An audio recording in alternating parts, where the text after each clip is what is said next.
Chapter 3. Lord Kalki receives benedictions from Lord Shiva and Parvati. Sutta Goswami said, Thereafter, Lord Kalki went to live at the Gurukul. Upon seeing him approach, the greatly powerful Parashuram, who lives at Mount Mahendra, took him into his ashram. Lord Parashuram said, My dear child, I will act as your teacher, and so you may treat me as your acharya. I am the son of the greatly powerful sage Jamadagni, and thus I belong to the Bhrigu dynasty. I am well versed in all 4 Vedas, the literature dealing with the grammar, and the 6 branches of the Vedas. I am very expert in the art of shooting arrows. Previously, I made the entire earth devoid of Kshatriyas, and then gave the southern portion of the country to the Brahmanas. Thereafter, I went to Mount Mahendra to perform austerities. O son of a Brahmana, you may stay here and study whatever scriptures you like with me. Sutta Goswami said, Upon hearing these words of Parashuram, Kalki became very pleased and immediately offered his respectful obeisances.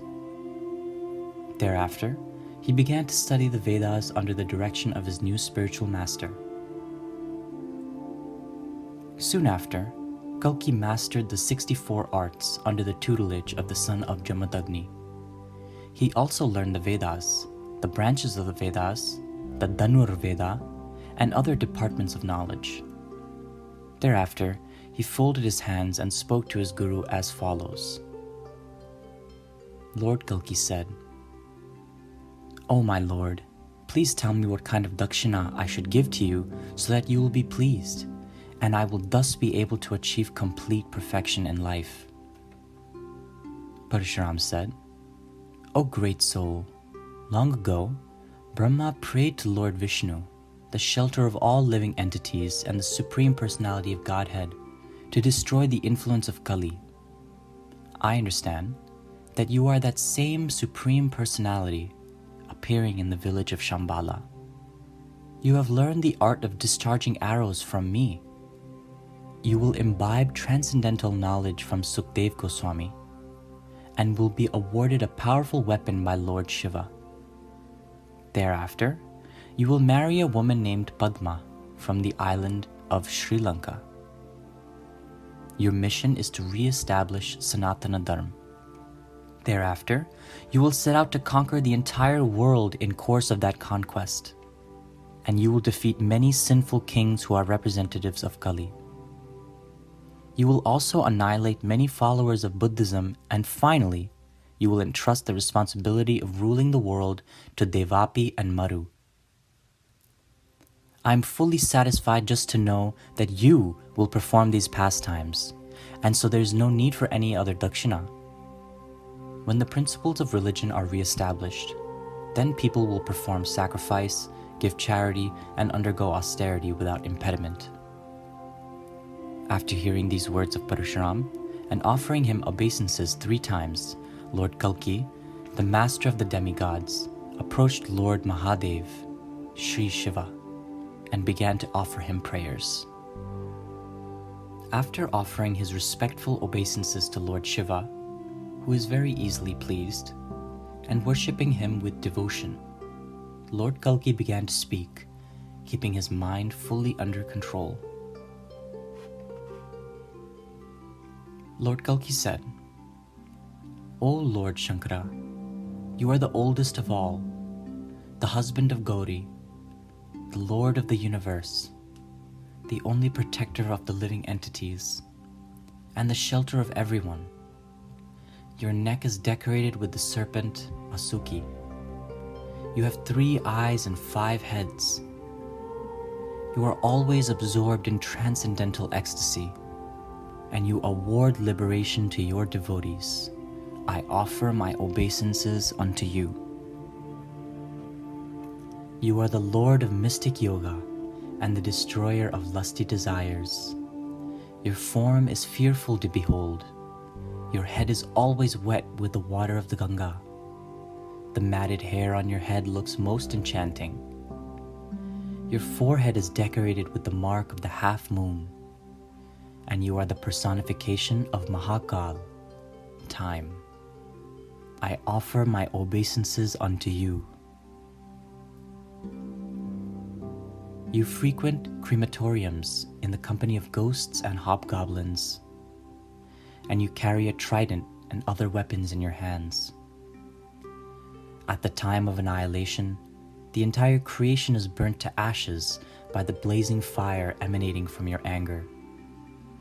The conditioned souls are born in this world under the influence of false ego, and their bodies are made of the 5 gross material elements. You are the lord of the mode of ignorance, and thus you are one of the directors of the material universe. Although you are involved in universal affairs, you always remain aloof from material association, as you remain absorbed in transcendental ecstasy. I offer my obeisances unto you. I worship Lord Shiva, the protector of the universe and the super soul of all living entities. He is always victorious, being a qualitative incarnation of Lord Vishnu, and he delivers saintly persons by protecting the principles of religion. He is the personification of transcendental sound, a reservoir of divine qualities, and the possessor of great intelligence. By your order, the wind blows, fire burns, the sun distributes heat and light, and the moon, planets, and stars illuminate the sky. I offer my obeisances unto you. By your order, the earth sustains all moving and non-moving entities. Indra showers rain, the time factor divides the duties of everyone, and Mount Sumeru, which is the shelter of the universe, becomes fixed at the center. I offer my humble obeisances to the universal form of Lord Shiva. After hearing these prayers, Lord Shiva, being omniscient, appeared before Kalki with Parvati and spoke to him while smiling grandly. Lord Shiva caressed the entire body of Lord Kalki with his hands and then said, "O foremost of beings, please ask from me the benediction you desire." Anyone on this earth who faithfully hears the glorious prayers that you have offered me will achieve all kinds of perfection, both in this life and the next. If a student recites these prayers, his education will become fruitful. If a pious person recites these prayers, he will attain pious merit. And if a sense enjoyer recites these prayers, he will enjoy all kinds of sense gratification. Anyone who recites these prayers will have all his desires fulfilled. This horse was manifested from Garuda, and it can go anywhere at will and assume many different forms. Here is also a parrot that knows everything past, present, and future. I would like to offer you both the horse and the parrot, and so please accept them. By the influence of this horse and parrot, the people of the world will know that you are a learned scholar of all the scriptures. You are a master of the art of releasing arrows, and thus you are the conqueror of all. I would also like to present to you this sharp, strong sword, and so please accept it. The handle of this sword is bedecked with jewels, and it is extremely powerful. As such, this sword will help you reduce the heavy burden of this earth. After hearing all this, Lord Kalki offered his obeisances and then departed for the village of Shambhala, riding on the back of the horse given by Lord Shiva. Upon arriving home, Lord Kalki offered his respectful obeisances to his father, mother, and brothers. He then narrated whatever had happened and told them about the orders of his guru, Parashuram. The unlimitedly powerful Lord Kalki also described the benedictions he had received from Mahadeva. Thereafter, the Lord happily met the other Brahmanas of the village and also informed them of all that had transpired. When the great personalities such as Gargya, Bhargya, and Visala heard about these pastimes of Lord Kalki, they became extremely pleased. From that time onwards, the inhabitants of Shambhala simply absorbed themselves in repeatedly hearing and chanting the glories of Lord Kalki. King Vishakayupa also came to hear these wonderful discussions of Lord Kalki, and thus he became convinced that the Supreme Lord Hari had incarnated in this world to destroy the influence of Kali Yuga. King Vishakayupa could see that the people of his capital, Mahismati, including the Brahmanas, Kshatriyas, Vaishyas, and Sudras, had suddenly experienced a change of heart, so that they were now performing sacrifices, giving charity, and undergoing austerities. Due to the influence of the incarnation of the Supreme Lord, everyone in the capital became a follower of religious principles. The king also became pious, so that he maintained his subjects with a pure heart. Those who had been born in sinful families also became inclined to executing religious principles. When the greedy, wretched people who were totally devoid of truthfulness, being servants of Kali, saw this change of heart, they became very unhappy and left the country. Thereafter, Lord Kalki picked up his brightly shining trident and bow and arrows and set out from his palace, riding his victorious horse and wearing his amulet. When the king of that country, King Vishakayupa, who was very dear to saintly persons, realized that Lord Kalki, the incarnation of the Supreme Lord, had appeared, he went to see him. The king saw that, just as Indra, the king of the heaven, rides on the back of his horse, in the midst of the demigods, and as the moon is surrounded by all the stars, Lord Kalki was seated on the back of his horse, surrounded by many greatly intelligent and powerful personalities, including Sumanta, Gargya, Bhargya, and Visala. As soon as the king saw Lord Kalki, he became stunned in ecstasy, and the hairs of his body stood on end.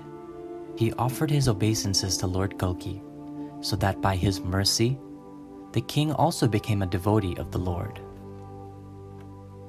Lord Kalki lived with King Vishakayupa for some time. In the course of his stay, Lord Kalki briefly described to the king the principles of 4 Vadanas and 4 ashrams. Lord Kalki said, "Many pious human beings have become degraded in this age of Kali, but because of my presence, they will all become pious once again.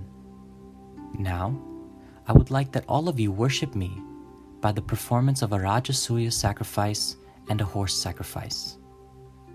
I am the supreme designation for everyone. I am the objective of eternal religious principles.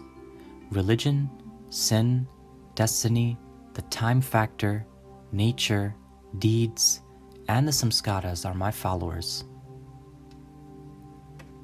I will install King Devapi of the Chandra dynasty and King Maru of the Surya dynasty upon the throne to rule the world, and after the commencement of the Satya Yuga, I will return to my abode, Vaikuntha." After hearing this, King Vishakayupa offered his respectful obeisances to Lord Kalki, and then further inquired about Vaishnav Dharma from him. After hearing the king's inquiries, the Supreme Lord Kalki, who had incarnated to destroy the dynasty of Kali, began to speak very sweetly about the religious principles that are followed by saintly persons, just for the pleasure of his servants.